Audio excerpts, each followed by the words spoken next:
Hi everybody, welcome to our Rancho Santa Fe Market Talk. It's my pleasure to be with you again today. This is Mike Taylor with the Michael Taylor Group, Prudential California Realty. It's been a really wild month this last month because we've had an awful lot of news, both negative and positive, and there was an awful lot of conversations both locally and nationally about a double dip. And we're going to take a look at a Case-Shiller chart kind of at the end of the broadcast, which is going to show that, to some extent a double dip does exist. And but it's nothing that I think we need to be worried about. It's actually quite predictable in our deleveraging environment. It's, again, my pleasure to be here. I really, really appreciate all of those who are here with us tonight. I apologize if you cannot hear me. I've had some audio problems in the past, and I'm now using a phone line and my computer at the same time, and hopefully you will be able to hear me, and it will be a much better broadcast. So again, my apologies for the past, and welcome to our broadcast this month. I'm just going to pull up my PowerPoint presentation right now. And so just bear me with just a minute. And let's see here. Start slideshow. Here we go. This is Michael Taylor. I'm Mike Taylor. I'm the host of the Rancho Santa Fe Market Talk, and today's July 5th, 2011. Welcome, welcome, welcome. What I want to talk about now, and let me sort of get this kind of guy out of the way here. But what I want to talk about right now is what's happened this last month here in Rancho Santa Fe. This chart actually shows by price point the number of units and so forth that we've sold over the years. Let me see if I can find, here we go.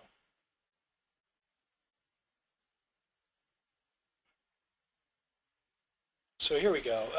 But this starts back in 2002 right here, and it goes all the way up through actually the end of June. And it shows the number of sales by price point in each of these given years in the greater Rancho Santa Fe market. For those of you who want to know what the Rancho Santa Fe market consists of, it actually consists of two zip-coded areas, the 92067 and the 92091. 92091 is both Whispering Palms and the Bridges. So all encompassing, this is our Rancho Santa Fe market. As you can see here, that 2004 was the peak of our market when we enjoyed 352 reported MLS sales. And that hit a low back in 2009, and many of you who were involved in real estate at the time or trying to buy or sell felt that pinch of the number of transactions. We were very blessed last year where we had about a 45% increase, where we came all the way up to 215 transactions in the greater Rancho Santa Fe market. This year, through June 30th, we're actually sitting at 123 transactions. And if we straight line that out over the course of the balance of the year, that straight lines out to about 246 sales. Now, I can tell you that unless we get some more acceleration in our new opening escrows, that number may not be hit. And the reason I say that is we've just experienced the second month in a row where the number of open escrows from one reporting period, meaning the end of the month, to another, has gone down. For example, as of the end of June, we had 36 reported transactions that were in escrow. And out of that 36, 10 sales were actually contingent sales, meaning they are primarily short sales. So even though they're sales, it does show that almost a third or almost a fourth of our sales now are in the short sale category. A month ago when we did our seminar, the number of pending transactions that we experienced was actually 53. So we've dropped down in the last month from 53 open escrows down to 36. In addition to that, our inventory levels are actually on the rise. As of the end of June, we had 288 homes that were currently being offered for sale. At the end of May, that number was 268. So we jumped up almost 10% in the number of homes for sale just in the last 30 days, and the number of escrows has dropped, as you can see, by almost 40%. So hopefully this is kind of a lull in the marketplace. We're certainly hoping that it is, but it is something that we do need to watch, because if this trend continues, we won't hit this straight line anticipated amount of 246 sales this year. Another kind of interesting thing for me to look at, and I think for us to look at, is the total number of sales that occur over and under a certain price point. For example, right now, so far this year, we've had, out of our 123 sales, 101 of them have been under the $3 million pricing threshold, and only 22 of them have been over that. That's almost a 5-to-1 ratio between sales under $3 million and sales over $3 million. And where it gets kind of interesting to look at it is when we start to look at the number of listings, because in theory, if this is sort of the absorption rate where it's 4-to-1 or 5-to-1 here, as you can see, it was about 4-to-1, then in theory you would like to see 4 times more properties listed under $3 million than over $3 million. But as you can see here, it's almost 50-50. It's about 60-40 or 45-55 in terms of the percentages. And so what this means to a layperson or anybody that's looking at it, it means that in this pricing category of under or over $3 million, we're going to continue to have a lot of downward pressure on pricing, because that's the only way that we're going to be able to absorb this inventory. Another way that the inventory can get absorbed, or actually the inventory numbers can go down, and the ratio between supply and demand, meaning the number of units that's sold and the number of units that is on the market, can improve, is if people decide not to sell to this market and take their properties off the market. We saw that starting to happen in 2010. However, in 2011, we're actually starting to see our inventory levels rise. And so either people are feeling better about what they may be able to achieve in the marketplace, or if not, what they may be perceiving is that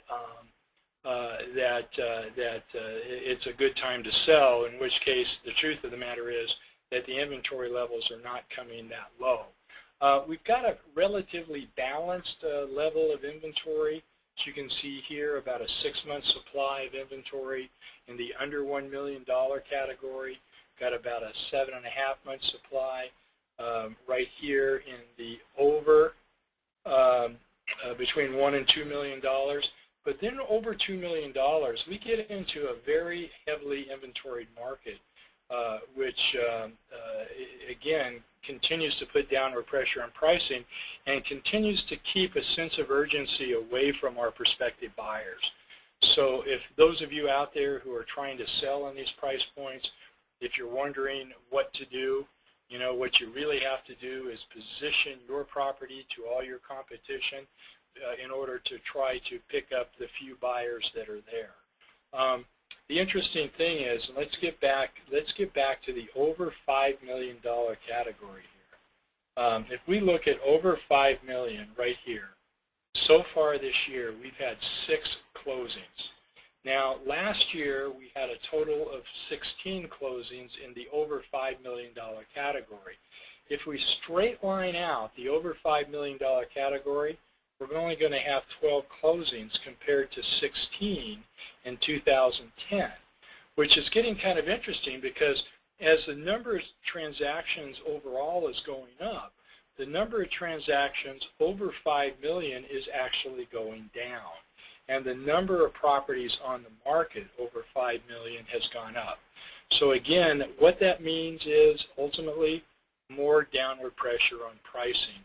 And there's not a lot that we can do about that other than if you do have your property on the market and you don't want to sell to the market, perhaps you shouldn't put yourself through it, and maybe you want to sit on the sidelines for even a longer period of time. The other thing to keep in mind is that nobody today can sell their property for more than it can appraise for, and the appraisal process is a very dynamic process that all of our transactions are subject to now. I'm going to move on just a little bit from the greater market here, and we're going to take a look at the same numbers in the covenant of Rancho Santa Fe.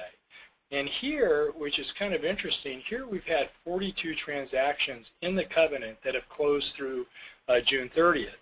And again, if you straight line that out, that would be 84 sales, and that 84 number compares very favorably to the 70 number that we had last year. In fact, if 84, if we hit that number, will be the best number we've had since 2006. Now again, unfortunately, what we have here, just like we have in the greater market, is that we only have 12 transactions that are in escrow, or 12 properties that are in escrow right now. And that compares to a month ago where there were 18. So the number of properties that are in escrow in the 1 month period of time between the time we reported at the end of May and the time we're reporting now has fallen by 30%. It's fallen by 1/3. And so again, it could be the time of year, it could be graduation, it could be vacations, it could be any number of things, but the bottom line is it has still fallen. Here in the covenant, again, we get back to where we see that out of our 42 sales, we've had 31 of the 42 have actually been under $3 million, as you can see right here, and 11 of them have been over $3 million. Unlike the greater Rancho Santa Fe market, the market in the covenant is about, instead of a 4 to 5 to 1 ratio between over 3 and under 3, it's actually about a 3 to 1 ratio of properties over $3 million and properties that are under $3 million. The interesting thing here, and again, this is where it gets, this is a real telltale sign, where we have 2/3 of our properties selling under 3 and 1/3 selling over 3, yet from the listing perspective, again, we're almost 50-50 in terms of the number of listings over 3 and under 3. And again, what that does is it shows us that we're going to continue to have some downward pressure on pricing. But so far this year, the number of units sold at 42 has been absolutely fantastic, especially if you look in this category, the $2 to $3 million mark, where we've already had 9 closings. We only had 13 last year. We're actually on target here to do more transactions between 2 and 3 million than we did a year ago, and that's good. But then the numbers start to fall off, but we do have one aberration, and that is the $4 to $5 million price point. In this one right here, we had 6 total transactions between 4 and 5 million in the covenant last year, and we have 5 so far this year, none in escrow, but we still have 19 listings. So even if we're able to get 10 sales, it's still almost a 2-year supply of inventory based on our increased absorption rates. Again, what it means is that we're going to continue to have some downward pressure on pricing. So those of us who are in the market, we just need to be sensitive to that. Moving to the Rancho, or to Fairbanks Ranch, here's where it's getting kind of interesting, because I've got a chart that we're going to show you a little later. But through the first half of this year, Fairbanks has only had 18 closings, and 18, and if we were to straight line that out, that would be 36. Now, 36 is close to our 43. But it isn't what we had last year. And where the big drop-off has come is really in this category of under $2 million properties right here. And what we see in Fairbanks is that 18 out of our 43 transactions last year were under $2 million. We're only 5 of our transactions so far this year are under 2, but we do have 4 others in escrow right now. And again, Fairbanks has a total of 9 open escrows. 30 days ago when we did this same thing, it had the same number of 9. So unlike the Rancho Santa Fe as a whole, and unlike the Covenant where the number of open escrows has fallen over that 30-day period of time, Fairbanks has remained the same. The inventory levels likewise have been virtually the same. They're up about 10%. We went from 30 to 32, so about 9%. And again, as you can see here, we still have an awful lot of, have very little inventory under this $2 million mark. We have the majority of it between 2 and 3, which is probably where it should be. And then we still have quite a bit of it between 3 and 4, and then from there, over $4 million, we actually only have 6 total properties on the market. But over $4 million, we've had absolutely no sales this year in Fairbanks. We've had nothing in escrow so far this year, over $4 million. And in terms of closings in 2010, we only had 2 over $4 million, and in 2009, 3, and in 2008, 3, and 2006 is really their 2007 is the last year where we had 6. So the number of transactions over $4 million has fallen from 2007, remained stable at 50% of 2007's level in 2008 and 2009, fell by 30% again in 2010, and so far this year we've had absolutely no sales at all. And I personally find that kind of interesting and intriguing, and I'm not sure why, but again, what it shows you is that in the higher end, there's just a lot of downward pressure on pricing. I'm going to go now to the bridges. In the bridges, they actually have, it's a little bit more of a community that has 3 separate product types. It has the villas, of which there are 59, there are 44 quartiles, and then the balance of their 235 current home sites are in custom homes. And what we see here is that we've actually, on the villa side of the equation, we've had 3 closings for the first 6 months of this year, and that compares to 3 in all of last year, and only 1 in 2009, and 4 in 2008. So the villa sales are accelerating and have been accelerating since the depth of 2009, but we currently have 7 properties or 7 villas on the market right now, 4 of which are priced under $2 million, and the 3 are priced between $2 and $2.5. On the Cortile side of the equation, we do have 3 properties on the market right now. So far this year, we've been blessed. We've had 2 sales that have occurred on Cortiles and 3 on the market, and that 2 for year-to-date compares to 6 of all of last year. So again, it's actually straight lining to 4, which is less than 6.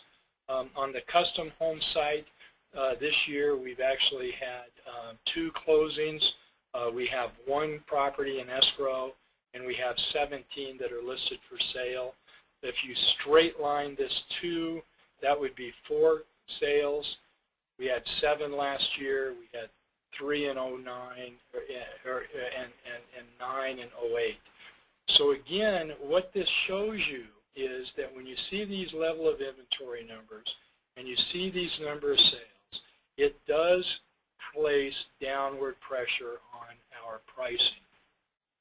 And so again, if you look at the price points here, you see that the majority of all of the homes that are listed for sale are listed above, out of the 17 of them, 13 of them are listed above the $3.5 million mark. And if you look at the number of sales that have occurred over the $3.5 million mark this year, it's been 1 so far. Last year it was 1, 2. In 2009 it was over $3.5 million, it was 1. And so, and the best 2008 was a 4. So as we look at these inventory numbers over this amount, and we look at the historical number of sales, again, we see a big disconnect between the market performance and what the inventory levels are. Once again, the only thing that can happen in light of that is further downward pressure on pricing for those people who want to sell. And so, you know, it's just a fact, you know, and to navigate through this as a seller, you have to be the very best product for your price compared to all of your competition. And if you don't position yourself that way, you're not giving yourself a chance in order to be successful in light of the number of buyers that have historically come out the last 3 years. Now the big question is there a double dip? Is there a double dip? You know, you'll have people who say they don't want to hear it. You'll have other people say, well, it's not happening in San Diego. You'll have still others say that I don't believe it's happening at all. Well, this is the Case-Shiller Index, and this shows basically median housing prices that has occurred. And what it does is it starts back here all the way in 2002, and what we see here is the San Diego appreciation that we've seen. The lower line is actually the Case-Shiller's composite index of 20 cities throughout the United States. And for the most part, San Diego has tracked almost identically to those 20 cities. We actually probably dipped, if you look at our peak here, and then we look at our valley, our first valley right here, we actually dipped down more than the rest of the country, the composite index did. But the double dip is occurring right at this level right here. And that is that once we hit this bottom, and this bottom was back in 2009, once we hit that bottom, we started to see a rise in these median prices. And when we saw that, we actually started to see a decline once again as we saw this decline. We started to see a slight decline in those median prices once again. And this second dip right here is what is termed the double dip. And so it is here slightly in San Diego. It hasn't had nearly as much effect on pricing as it did from the peak back here in 2006. However, we do have it a little bit. Now, the saving grace is that in many of our markets, Rancho Santa Fe excluded, the inventory levels, instead of going up, which is predicted by all the shadow inventory, the inventory levels are actually going down. And so as those inventory levels go down, there isn't as much pressure or downward pressure on the pricing. The other thing that's happened is that some of the properties that are coming on the market aren't in nearly as good a condition as some of the things that have sold. And as a result of not being in as good a condition, the market prices for that, and you do see same product sales of products that aren't as good sell for less. And that too helps account for the double dip that we're experiencing right here. The other thing that that's kind of interesting, and let me just go to the bottom chart here, and this is the San Diego foreclosures. As you can see, starting back in 2002, 2003, 2004, there's virtually none. We started to see an uptick in really 2005 or late 2005, and it sort of hit its peak up here in about mid-2008, and then it came down, then it rose a little bit and came down, then it came down, and we've remained relatively constant from the period of time of our real peak, which is in about mid-2008. So where the rest of the country is actually experiencing a rise in foreclosures, the actual numbers of notice of defaults or foreclosures that are filed, San Diego's not. And the reason that it's not is that we had in our marketplace a significant amount of additional speculation that not every place in the country experienced. And so other places in the country who are experiencing foreclosure rises are not experiencing it so much from the speculative nature of their market, but they're experiencing it from the fact that there's still job losses and still people hanging on throughout those markets.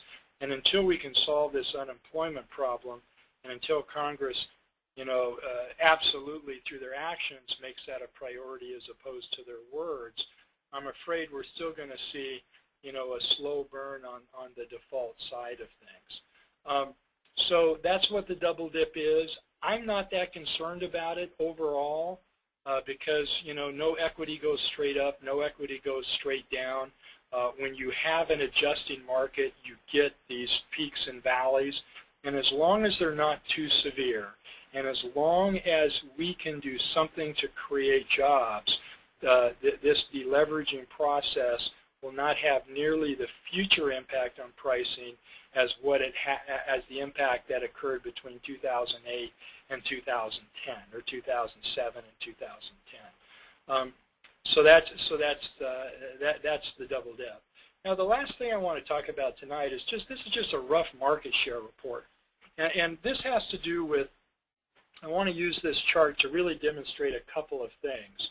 One is this shows the number of transactions that each of these companies has represented, both on the buy side and the sell side, and then the total market. And what I did here was I lumped our high-end market communities all together.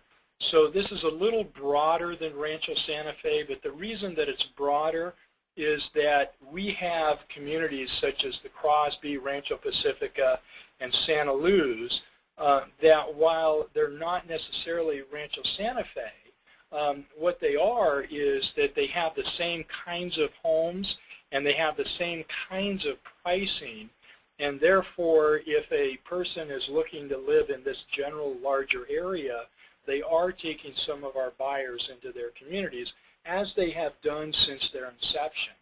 But I did want to include those because in terms of what the companies represent, it's a really good indicator of who's doing what in the marketplace. But it's really very simple. There's been in all of these communities, Crosby, Rancho Pacifica, Santa Luz, Covenant, Fairbanks, Bridges, Cielo, Del Mar Country Club, Farms Estates, Whispering Palms, Hacienda Santa Fe, and other Rancho Santa Fe communities. This year, so far, the MLS number of closings has been 179. So if we take that 179 and double it, that would be 358.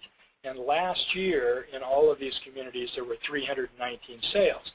So again, what it appears, at least for the acceleration of the first half of this year, that we were on a track to have more sales in all of these, well, in all these communities combined than we had last year. And in a minute, I'll take you through the 4 communities who, on a straight line basis, looks like they're going to have fewer sales than they had last year. But we'll get that into it in just a second. But what this chart shows, and again, I'm going to make this really brief, is that Prudential has represented 27.37% of all the buyers in all these communities, and they've represented 26.2% of all. We represented 27.37% of all the sellers, and Prudential's represented 26.26% of all the buyers. That means if you're listing your house today, there's a 26.26% chance that Prudential is going to represent the buyer of your home. Now, as you look at the other companies, this is Willis Allen's, Caldwell Banker, Berry Estates, Real Living Lifestyles, which is the successor to Windermere, Coastal Premier, Keller Williams, the Bridges sales office I put in there because of the Bridges, the real estate office of Rancho Santa Fe. These are out-of-area agents, and all others are people who work for companies that are totally out of the areas, the onesies and the twosies and the cousins, etc. And the interesting thing is that with all the exposure that real estate companies have in the ranch, still 34.64% of all of the buyers are represented by agents other than the ones that work here, that are these main ones that work here in Rancho Santa Fe. Now, there are a couple of other guys in Rancho Santa Fe that represented a couple of buyers. But even so, it goes to show you how important it is for all of us who market and sell properties how important it is for us to continue to communicate with the entire real estate community, because we honestly don't know which agent is going to represent the buyer of any given property. So this is really a good thing. Like I said, you can take a look at here, and you can see how your favorite company is doing. You know, my favorite company is Prudential, but you would expect that, right? Anyway, so that kind of takes us through the market talk for this month. As you can see, I mean, just to give a summary, our number of transactions, if we straight line them out as a whole, will be greater than they were last year. The number of escrows in our major communities, except for one, has actually dropped in the last 30-day period of time, which means that the number of closings for next month is probably going to be fewer than its average for the first 6 months. And so that's how we track those numbers. We still have a lot of excess inventory, especially over the $3 million mark, and that's going to continue to put downward pressure on pricing. If you're a seller within any of those price points, the most important thing is to position your pricing so that you're the best for the least, because the things that are selling today, or the homes that are selling today, are perceived by the buyer to be a compelling value. And so you need to price accordingly, you need to negotiate accordingly, and so forth. So, excuse me just a second, I'm kind of coming back. I'm back. So anyhow, so that concludes our talk for tonight. If anybody would like to get a copy of this, or if anybody has any questions or would like to go into anything more in depth, please give me a call. My number is 858-756-5120, or you can email me at mike@michaeltaylorgroup.com. I can't thank you enough for attending tonight. I really appreciate the opportunity to have spent some time with you.